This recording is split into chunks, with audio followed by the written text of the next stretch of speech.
Hey, it's Kim Speed here, and I'm jumping into your email box again today because you have recently downloaded the Employee to Entrepreneur Business Plan. So, there are a lot of changes happening in the world today for everyone. Over the past months, we have changed how we live, how we work. This has brought on a wave of employee layoffs and people being furloughed from their jobs. It has also given some employees the chance to assess their job situation with more clarity. There is still a lot of uncertainty for what the new normal will look like. We don't know what things will end up being like, but we do know that the way we work has really changed forever. Most people have seen the freedom that working from home brings, no more long commutes to the office, flexible work schedules that fit their lives, the ability to balance family, personal health, and work.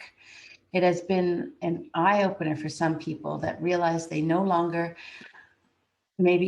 they no longer love the job that they do. They have reached the ceiling of opportunity and that the job no longer brings them joy. It is time to start to think of something new, something that brings freedom of time, location, flexibility to accommodate home life, and the ability to make as much income as you want and deserve.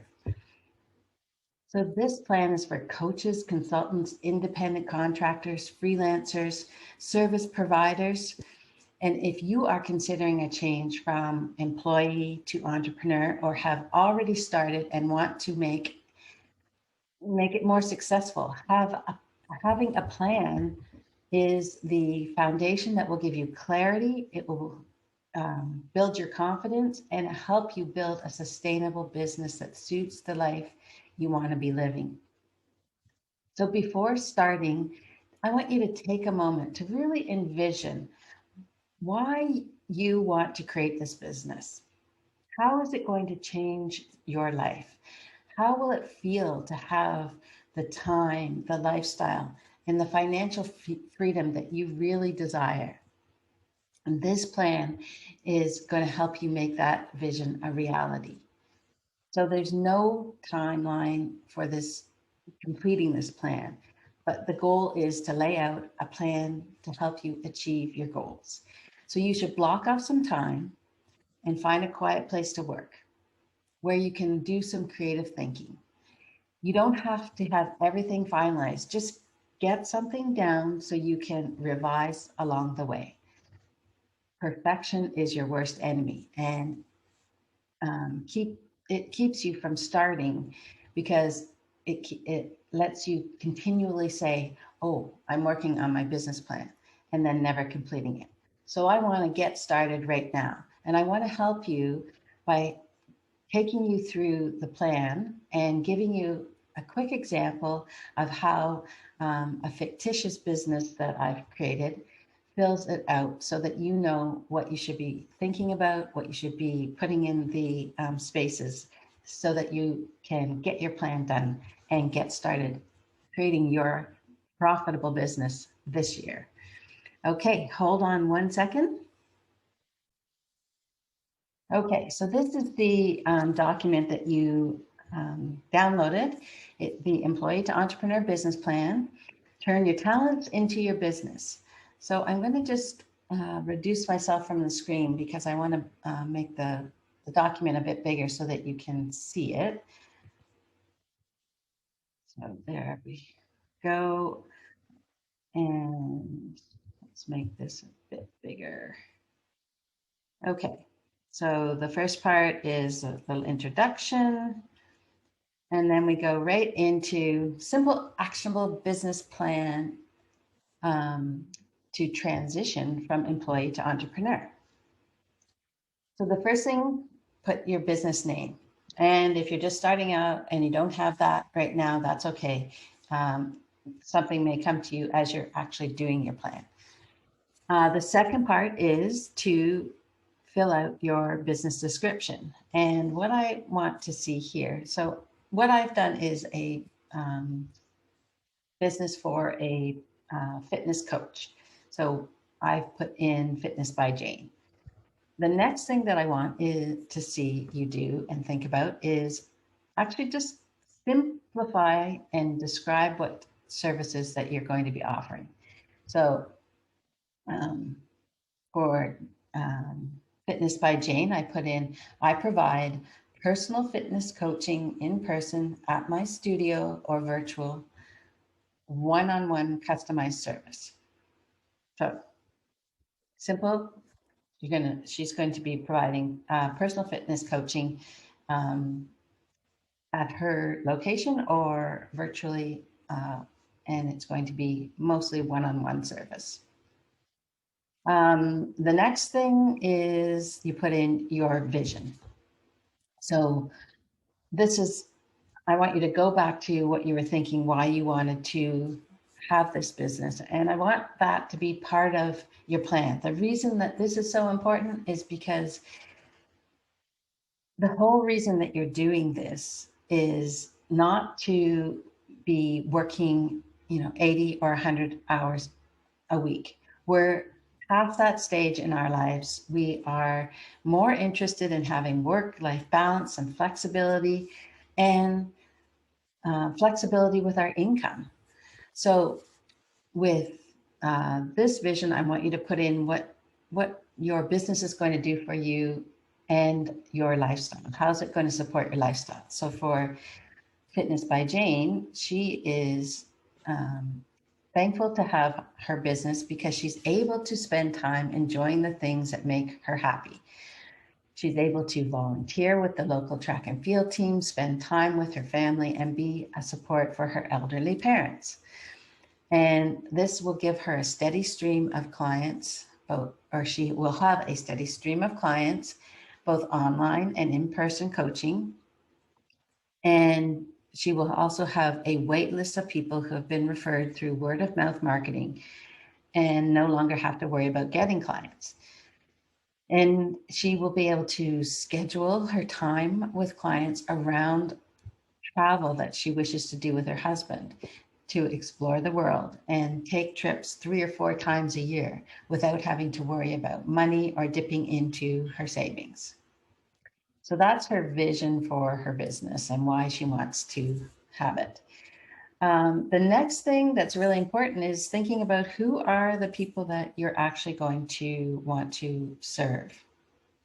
And this is really important. I don't want you to think that you should be going out there and serving just anyone. And a lot of times when people start off, they think that they should just offer it to everyone. The problem with that is that if you don't narrow down and be specific on who you can help, then you don't really understand what their problems are or the specific needs that they are looking for help with, the issues that they're dealing with. So you become like milk toast, so that you don't stand out and nobody hears you or sees you, and even how you should be marketing and where you should be marketing is, left up to this big question because it could be anywhere. And when you do go out there, nobody's really listening because you are so general. So it's important to start off with a niche. It doesn't mean that it can't change later, but think about who you want to service. A lot of times it has to do with your own experiences and people that are similar to you. So for Jane, it is that she wants to service women over 40 who struggle with their shape, size, and weight management. They are either married or divorced with kids. They work in an office and have a fairly demanding job. She struggles to find the time to take care of herself and all the demands from her professional and personal life. She has not kept up with physical fitness since her kids were born and is scared to face her lack of fitness ability. She wants to get healthy and start to enjoy the things she used to do before she had children. So we're looking at some of the real problems and real issues that her client might be thinking about and dealing with. Lack of time, busy job, kids, that type of thing. So then the next thing is, in your positioning statement, I want you to describe why your business is needed. What is the benefit for your client? And for Jane, is she has put in, it can be a challenge for women to put themselves first. So she helps women over 40 adopt a healthier lifestyle through bespoke exercise, training, and diet planning to reach their fitness goals. So for women that don't have been putting themselves last, but now realize it's time that they really need to spend some time on their health. By implementing health and fitness into their lives, they feel happier and become more confident so they can apply for a new job or start a business with the energy that they need, or feel good about themselves so they can meet new people. So it could be specific things in that time of life that this clientele, this woman that Jane would want to be her ideal client, is facing.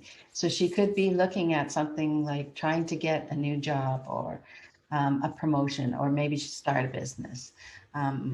She could also be, if she was divorced, looking to start a new relationship or just meet new friends and wants to feel good about herself.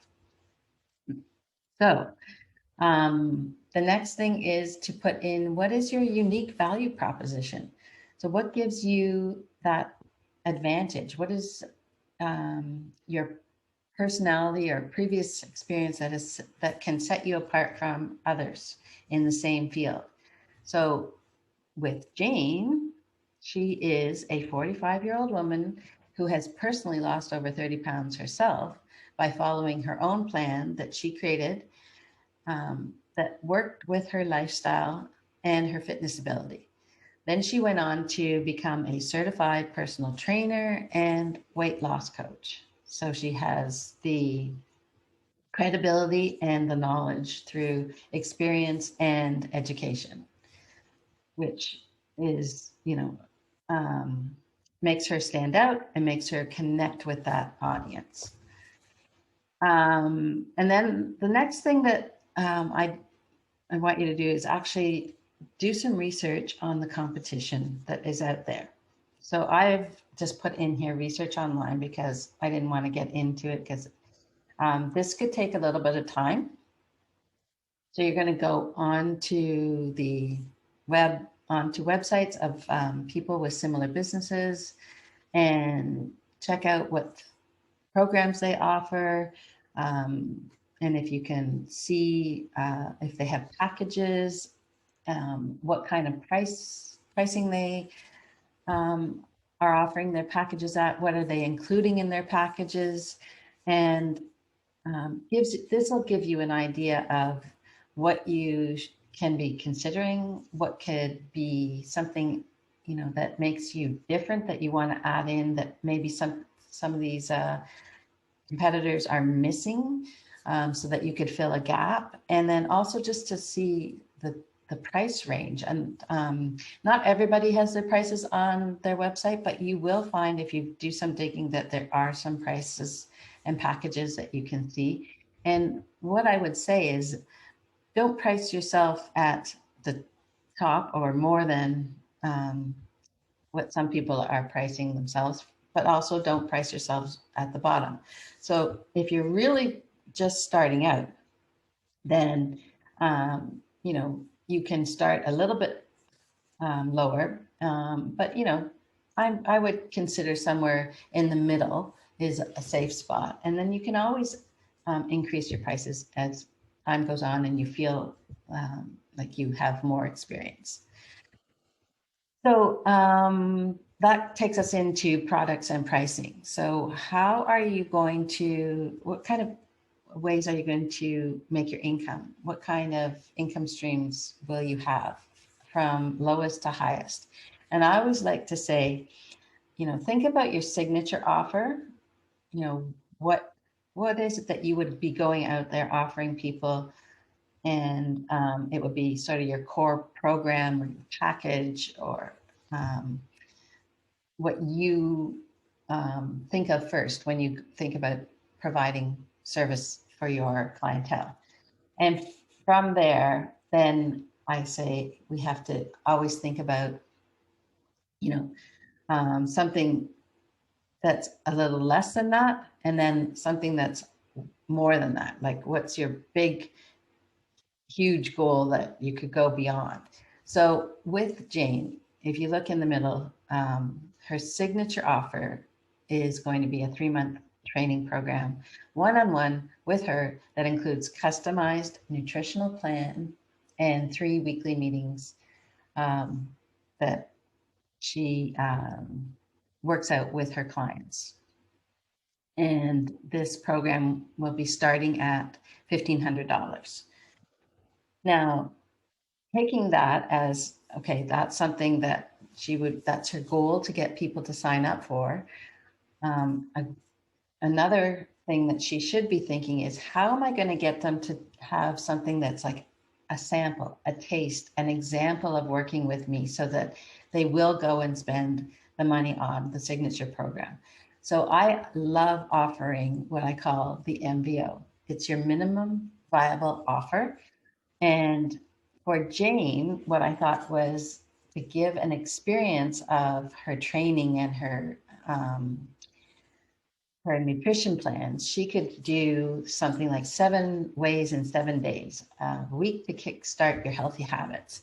And it could be access to her online program with videos every day, and meal planning sent directly to your email.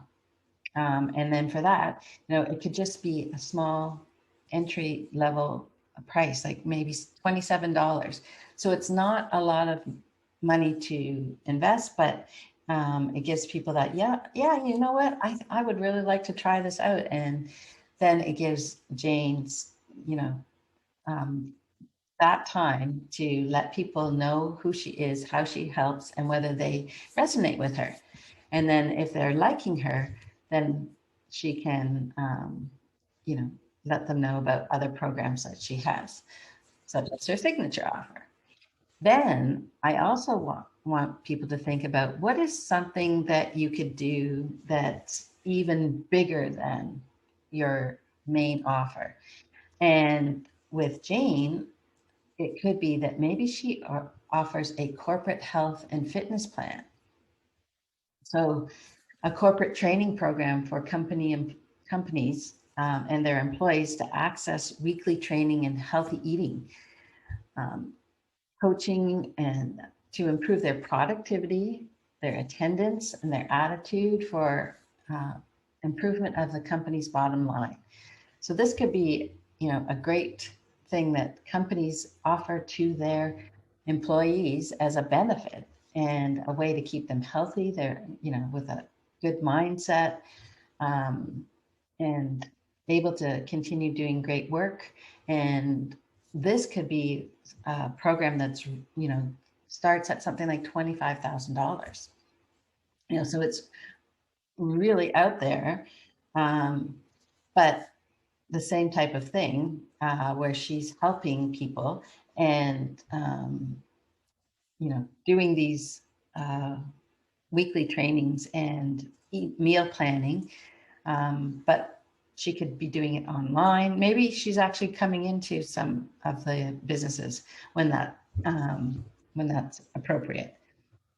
So as you can see, we've got, her main offering, and, you know, her minimum viable offer, which is a way to sample her services, and then a way to, possibly get a few clients on board, that where she makes some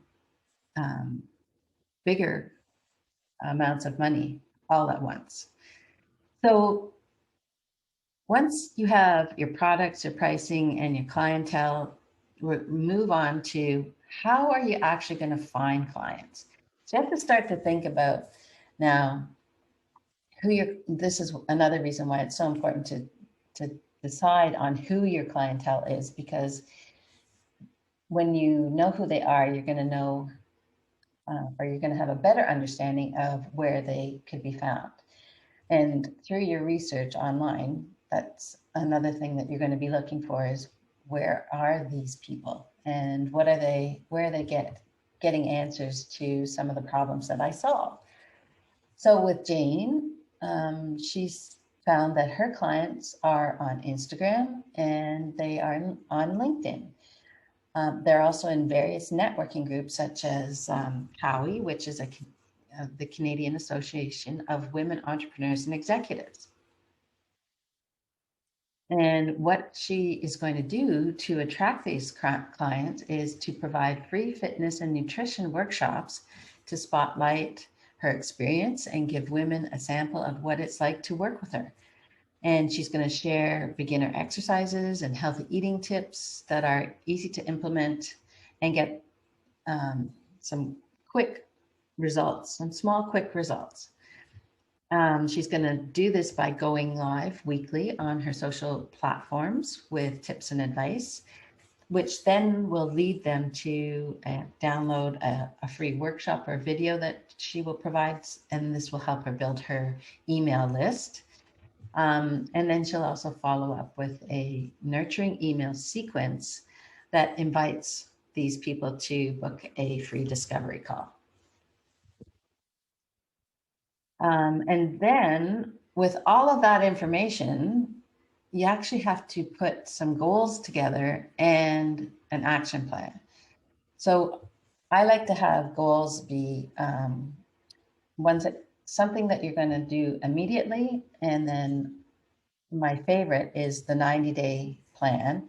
But I also want you to think in a year what you want to have done in a year. So for Jane, she has put down that first and foremost, she's going to create her free workshop. And she's also going to go out and survey 25 corporate companies about their corporate health and fitness plans, and see what kind of things that they're looking for, or they like to have, or they want to offer their clients, what they're offering now, and if they would consider some other things to add to that, so that she can get an idea if what she's thinking is even something that would work out. So in 90 days, in 3 months, she's going to build her email list with 500 leads, and she wants to book 5 clients, and she wants to book 5 sales calls with HR managers of corporations. And then in 1 year, her goal is to have 12 people every 3 months in her signature program booked, and to have 2 corporate clients for a net total of 122K a year. So it's not outrageous, but there's a plan, there's a goal, and there's a monetary value put to it. So the next thing is to actually write out the action plan of what you have to do to start right away. And the first thing that Jane needs to do is finalize a website and landing page. She also needs to plan and film her free workshop download and hire a video editor. She needs to get her survey together and questions, and contact 25 corporate HR managers to field interest in the program and discover how it would be best structured. Then the next thing is to email 100 people in her network to tell them about her business, and but let people know. One of the things that I always say, one of the things that people always forget is their own network, and letting people know that they've started something new, and to ask for referrals from that, from the network of people. And then, of course, to set up her social media business platforms and create a content calendar of what she's going to do because she wants to do weekly lives. So there you have it. She now has, you know, who she works with, what she's going to solve, the programs that she's going to offer, and the pricing is, you know, is out there in, it's not something that is set in stone either. That is something that you can adjust. So, but start somewhere with a price, get something in your mind, and then start to think about where you're going to find clients, and then put your goals and actions together. And when you have that, it gives you direction, and you're going to know what you should be doing and where you should be looking and seeking and spending your time. And it's going to make things so much more clearer, and you're going to feel so much more confident in going out there and actually making this something that becomes reality. So hope that's helped you. I'm so glad that you are starting. I'm so excited for you. And I am here if you have any questions on the business plan or your business in general. So remember, I'm Kim Speed, brand visibility expert, business mentor, and your biggest cheerleader. Take care, guys.